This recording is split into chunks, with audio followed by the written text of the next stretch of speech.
If you have PMR and you've tried to taper your prednisone only to have your symptoms come roaring back, you're not alone. You go back up on that dose and wait a while, try again, and then the same thing happens.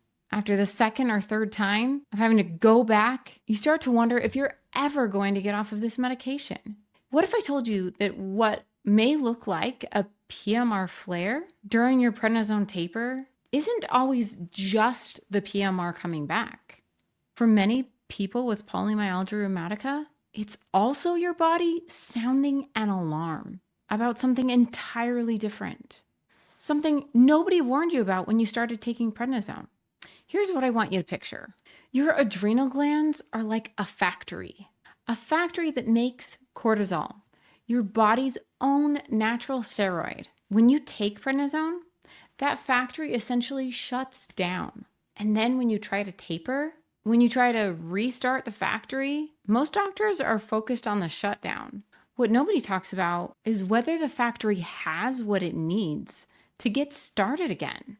I'm Dr. Megan. I'm a board-certified doctor of pharmacy and third-generation pharmacist. And I'm someone who has personally taken prednisone and been on a taper roller coaster. PMR is the condition I see in more prednisone warriors than any other. And today I want to explain both parts of this problem because understanding them together changes everything about how you approach your taper. So check out this roadmap of where we're going by the end of the video. I'm a visual person and I like to see what it might look like. So your adrenal glands. They're these two small glands that sit right on top of your kidneys. They're your body's natural cortisol factory. Every day on a reliable schedule, that factory produces cortisol, the hormone that regulates your energy, your immune system, your stress, your blood pressure, your blood sugar. You cannot live without cortisol. The factory must run constantly unless you take prednisone. When you take prednisone, which is a synthetic or fake man-made version of cortisol, your brain receives a signal. Cortisol is being provided. It's coming in from the outside. You don't need to do that job anymore. The factory doesn't need to run. We're importing this one. So it slows down. It shuts the production line. The workers got laid off. They go home.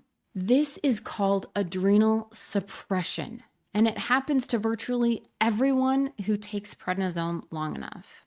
It's not a dramatic side effect. It's just your body's logical response to an outside supply.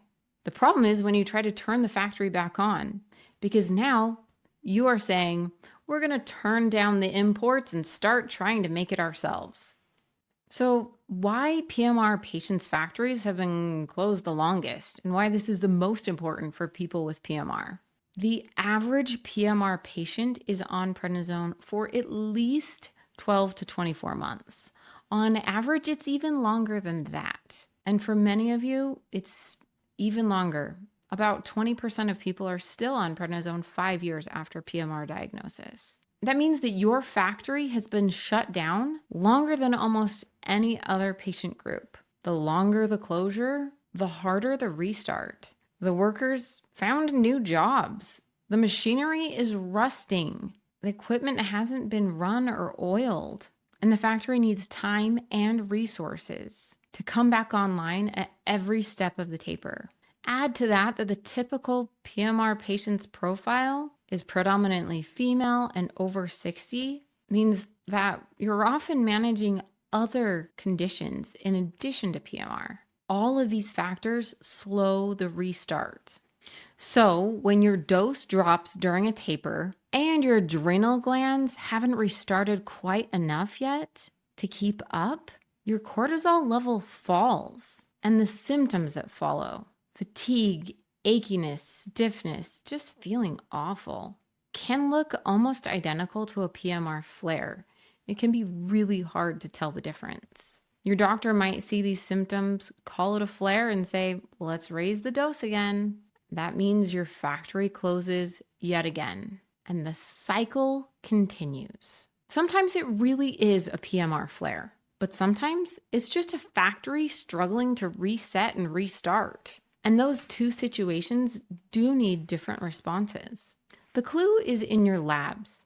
A true PMR flare typically shows up in blood tests like ESR and CRP, your inflammatory markers. A struggling factory usually doesn't have inflammatory marker flares. So if your labs look normal, but you feel terrible while tapering, this is a conversation worth having with your rheumatologist before automatically going back up. So before I get into part 2, the part about what the factory needs to be able to reset and restart, I want to make sure you have a tool in your hands. I created a free prednisone taper chart based on the latest Endocrine Society guidelines, specifically the slow taper approach that gives your adrenal glands the best chance to come back online at each step. The prednisone taper chart is free, it's printable, and it's something that you can bring to your rheumatology appointment and actually use in your conversation with your doctor. Click the first link in the description below or scan the QR code on the screen to download it now. Go grab it and then come back, because part 2 is where most patients have never been taken before. So here's what makes the PMR taper problem even more difficult, and why most doctors don't have the full picture.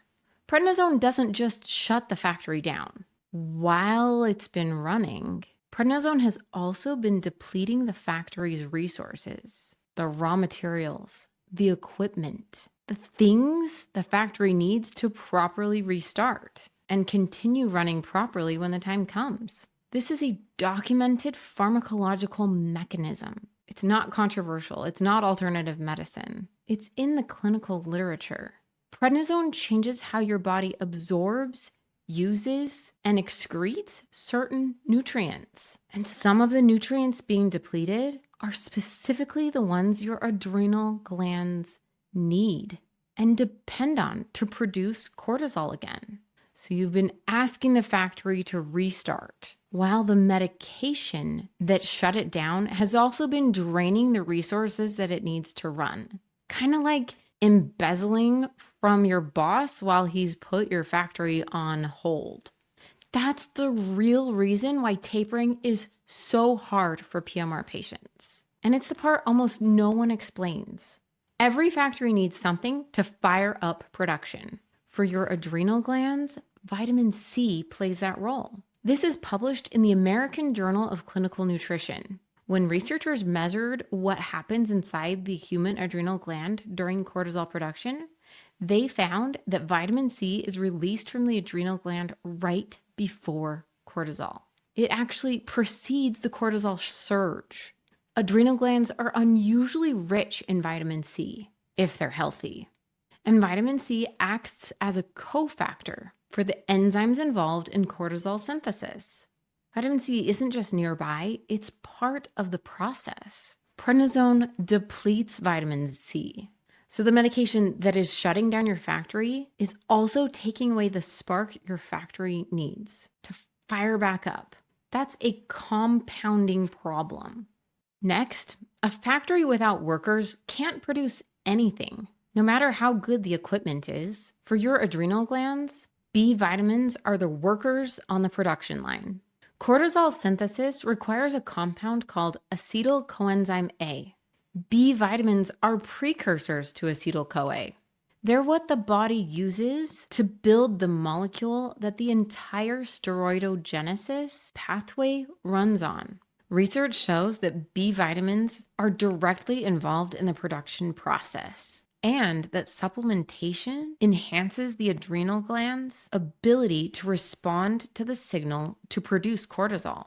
But prednisone depletes B vitamins over time. B1, B2, B3, B6. Send the workers home long enough, and the factory doesn't just slow down. It loses the institutional knowledge of how to run at full capacity. That makes the restart slower and harder. But even with the spark and workers, you need functioning equipment. Magnesium is the machinery that keeps the whole operation running smoothly.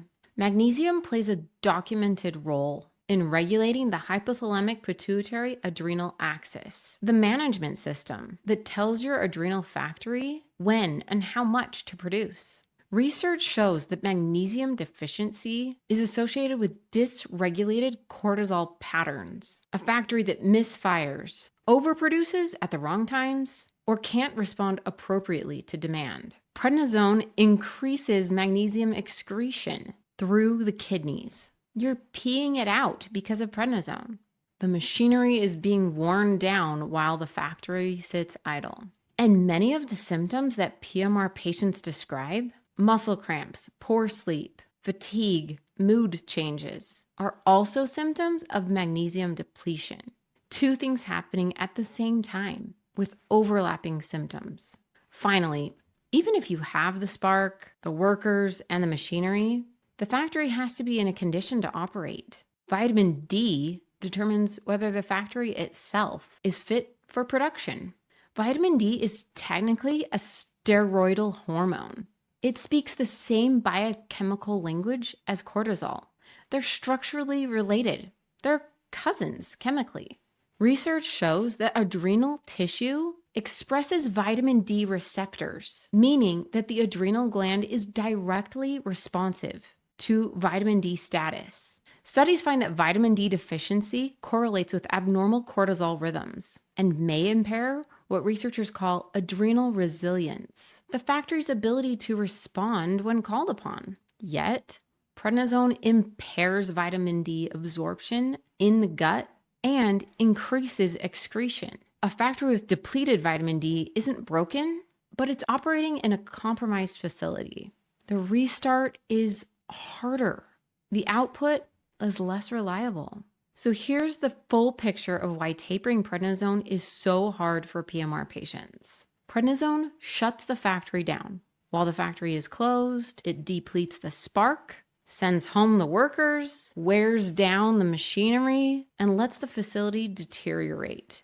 Then you try to taper off, and you're asking the factory to restart with less of everything that it needs. And your doctor, who's focused on the shutdown, may not know to look at those resources. This is not your fault. And now you know what most patients and most doctors have no idea about. So what can you do about it? First, the 2024 Endocrine Society created guidelines about tapering prednisone. And they recommend tapering prednisone by no more than 1 milligram per month once you're below 5 to 10 milligrams. And then holding at each level long enough to see if the factory can actually start kicking in.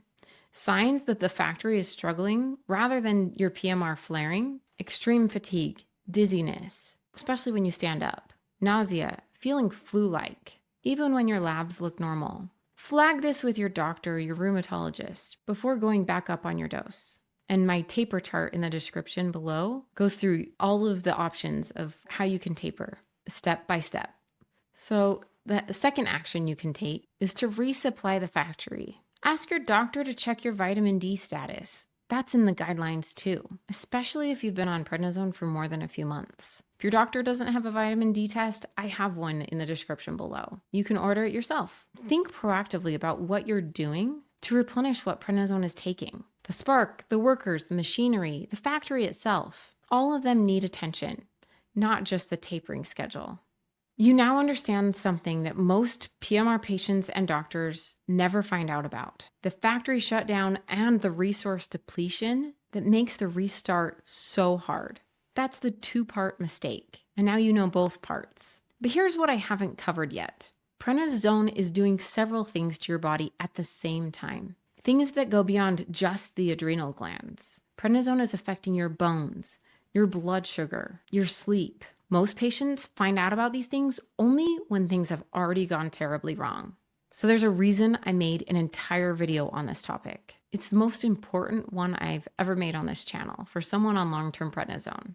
It's called The Number One Mistake You're Making with Prednisone. You got one taste of how we can solve this problem in this video, and my next video will help solve the rest of the problem for you. It's where everything we talked about today connects to what you can do right now to protect yourself. The link is in the description and it's on screen right now. Watch now. Signing off as Dr. Megan, your prednisone pharmacist.